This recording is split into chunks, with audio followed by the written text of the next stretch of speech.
দর্শক, দাবদাহে অতিষ্ঠ পাহাড়ের জনজীবন সর্বত্র হাঁসফাঁস অবস্থা।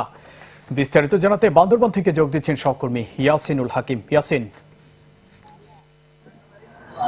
জুবাইর, আসলে গত কয়েকদিন ধরে তীব্র তাপদাহের কারণে পাহাড়ে মানুষের জনজীবন অনেকটা আসলে থমকে গিয়েছে। আমরা বিশেষ করে দেখেছিলাম যে পাহাড়ি এলাকাগুলো রয়েছে, যেখানে পাহাড়ের উঁচু স্থানে মানুষ বসবাস করছে, তাদের জীবনটা আসলে অনেকটা বিপাকে পড়েছে। তারা তীব্র গরমের কারণে বিভিন্ন জায়গাগুলোতে আসলে পানি সংকট যেমন দেখা দিয়েছে, সাঙ্গু নদীর পানিতেও আসলে কিন্তু অনেকটা কমে গিয়েছে। পানির ফ্লো না থাকার কারণে অনেকে মানুষের পানি সংকটে ভুগছে।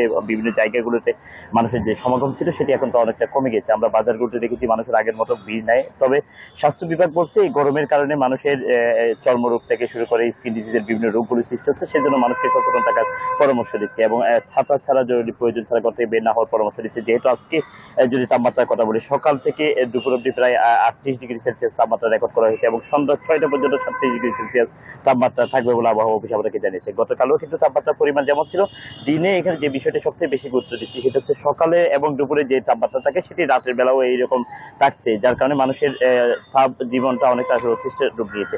তো স্বাস্থ্য বিভাগের পক্ষ থেকে মানুষকে সচেতন থাকার পরামর্শ দিচ্ছে এবং রোগ যাতে না বাড়ে সেই বিষয়গুলোতে মানুষকে সচেতন থাকার পরামর্শ দিয়ে পাশাপাশি হসপিটালগুলো আসলে কিন্তু এখন বিভিন্ন রোগ নিয়ে বিভিন্ন রোগীরা আসলে যাচ্ছে বলে আমাদেরকে জানিয়েছে। এই ছিল গরমের তীব্র তাপদাহ নিয়ে বাংলাদেশ সর্বশেষ পরিস্থিতি। জুবাইর।